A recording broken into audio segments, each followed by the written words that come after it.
You already know how the Black Death started. A ship, a rat, a flea, a port. Everyone knows that part. Almost nobody can tell you how it stopped, and the reason is that the answer most people have is wrong. The Black Death swept Europe in the 1300s, killed somewhere between a third and half of everyone it touched, and then burned itself out. A horror contained, filed under medieval history. That is not what happened. The Black Death of 1347 to 1351 was not the plague. It was the first wave of the plague. And after it passed, the disease did not leave. It settled into Europe like weather, and it came back and again and again and again for roughly the next 400 years. 4 centuries. Generation after generation in the same cities, killing the great-great-grandchildren of the people who survived it the first time. So the honest answer to how the plague ended is that it did not end in any way that would satisfy you. It faded, slowly, unevenly, over 400 years, for reasons historians and biologists are still arguing about. But we can say a great deal about what did not stop it, what probably did, and exactly when and where the last European outbreak happened. Because that one is documented in painful detail, and it is not medieval at all. It happened in a modern port city in the 1700s, and it was made vastly worse by a decision that will sound extremely familiar. Start with the scale of what people actually lived through, because the Black Death gets all the attention, and it distorts everything. The first wave, arriving in Europe in 1347, is the one in the textbooks. Estimates vary, and the honest range is wide. But something like 30 to 50% of affected populations died in a handful of years. That is the number that makes it the worst demographic event in European history. Then it came back in the 1360s and the 1370s, and roughly every decade or two after that, somewhere, for centuries. Think about what that does to a society. Plague is not a catastrophe you recover from and move past. It becomes a recurring feature of life, like a bad winter. Cities developed procedures for it. Municipal offices existed to manage it. Families expected it. There are generations of Europeans who lived through 3 separate outbreaks. And this is the crucial thing for our question. Because it kept coming back, we can watch it get weaker. Each wave, broadly, killed a smaller proportion than the last. Not because anyone understood the disease, nobody would understand it for another 500 years, but because something, or several somethings, was changing. Some of those later waves have their own names, which tells you how big they were on their own terms. England had what it called the Great Plague of 1665. Italy had a catastrophic outbreak in the 1620s and 30s that gutted Milan and Venice. Vienna had one in the 1670s. Each of these would be the defining disaster of a normal century. They are footnotes only because the 1340s set an impossible standard. And the experience of living inside that is genuinely hard to imagine from here. If you were born in a European city in 1550, you did not think of plague as a historical event. You thought of it the way we think of a bad flu season crossed with a natural disaster, something that would probably happen again in your lifetime, that you had watched happen before, and that you had a set of behaviors for: where to go, who to avoid, when to leave the city if you could afford to. That last part matters more than it sounds. The consistent pattern across 4 centuries is that plague was survivable in direct proportion to your ability to leave. The wealthy left. The people who could not leave stayed in the densest housing and died at far higher rates. Every outbreak is, among other things, a very precise measurement of who had somewhere else to go. Which brings us to the explanation almost everyone has heard, and which is mostly wrong. London, 1665. The Great Plague kills something on the order of 100,000 people, roughly a quarter of the city. September 1666. The Great Fire burns for 4 days and destroys a huge part of the city. And plague never returns to London on that scale again. 2 enormous disasters, back to back, and then the problem goes away. The story practically writes itself. The fire burned out the plague. It killed the rats. It destroyed the filthy medieval housing. London was purified by flame, and this is repeated confidently in classrooms and documentaries and pub arguments to this day. There are several problems with it. The first is geography. The fire destroyed the dense commercial district inside the old city walls, but a great deal of the worst plague mortality had been outside those walls, in the poorer parishes the fire never reached. The areas that suffered most were substantially not the areas that burned.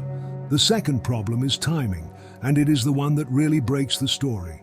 Plague deaths in London had already dropped dramatically before the fire started. The epidemic was collapsing on its own through 1666. The fire arrived at the end of the story and got the credit for the whole thing. And third, plague did not vanish from London the instant the flames went out. People continued to die of it afterward. So why does the myth survive? Because it is a satisfying shape. Two disasters, one cancelling the other, purification by fire, a lesson about rebuilding better. Real history rarely arranges itself that neatly, and when it seems to, that is usually a sign that someone has tidied it. What actually worked was far less dramatic, and it started 300 years earlier in Venice. The Italian port cities were the first places in Europe to be hit because they were the places with the most ships, and they were the first to work out that whatever this was, it arrived on boats. They could not see a bacterium. They had no idea about fleas or rats. But you do not need a theory of disease to notice that plague turns up shortly after a vessel does, and that if you keep the vessel away from the city, the plague sometimes does not follow. So they started holding arriving ships offshore. Crew and cargo were kept isolated for a fixed period before anyone could land. The period they settled on was 40 days, in Venetian 40 giorni. That is where the word quarantine comes from, not a medical term, a number. Venice and its territories built dedicated isolation facilities called lazarettos, where the suspected sick and the newly arrived were confined. Other cities copied it. Over the following centuries, European states got progressively better at this. Health boards, travel documents, certifying you had come from a clean port, cordons of troops around infected towns, sealed houses. None of it was gentle. Sealing a house with a family inside meant condemning the healthy members along with the sick, and everybody knew it. Cordons were enforced at gunpoint. This was public health as a branch of policing, because that is the only form it could take. But it worked, in the specific sense that matters. Cities that enforced these measures rigorously tended to fare better in later outbreaks than cities that did not. Each successive wave found a Europe that was slightly harder to move through than the last one. It is worth appreciating how strange this is as an intellectual achievement. These were people operating with a theory of disease that was flatly wrong. They believed illness traveled as corrupted air. Everything they thought was happening was incorrect. And they still built a control system that worked because they were not reasoning from the theory. They were reasoning from the pattern. Ships bring it, so hold the ships. That is the whole of early public health. Not understanding, but observation applied ruthlessly by people with the authority to close a port. The paperwork grew with it. By the 17th century, a ship arriving at a major Mediterranean port would be expected to produce documentation about where it had come from and what the health situation had been there. Clean bills of health became a thing you could carry and forge. Health boards developed intelligence networks, corresponding with other cities about where outbreaks had been reported, so they knew which arrivals to worry about. Europe built, in effect, an epidemiological early warning system 3 centuries before anyone knew what a bacterium was. And when the system failed, when someone decided the rules did not apply this time, you can see exactly what the rules had been buying.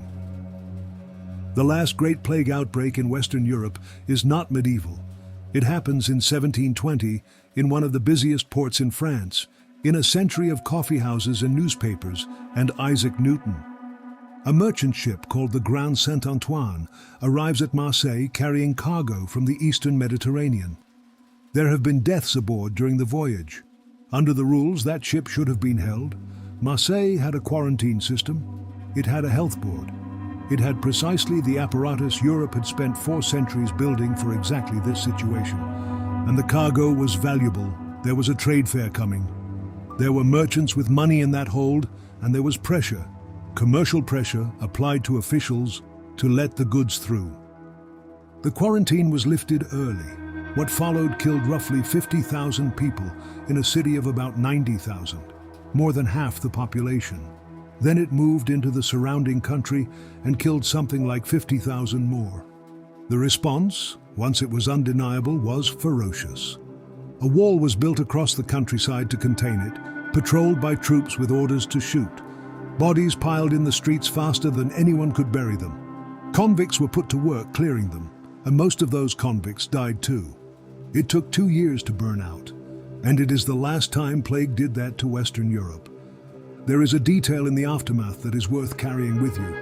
The wall they built, the plague wall, across the hills of Provence, was constructed by the people it was meant to protect, in a panic out of dry stone. Parts of it are still standing today. You can walk along it.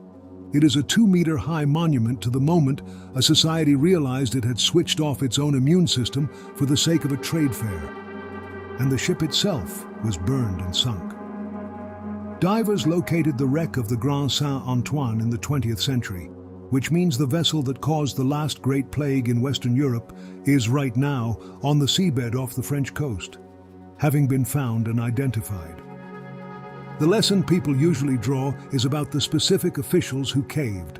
That is too small. The interesting thing is what the episode proves.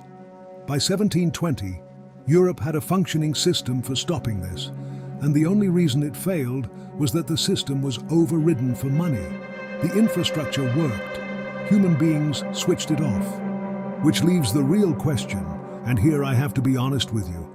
Nobody knows for certain, and anyone who tells you a single clean answer is selling something.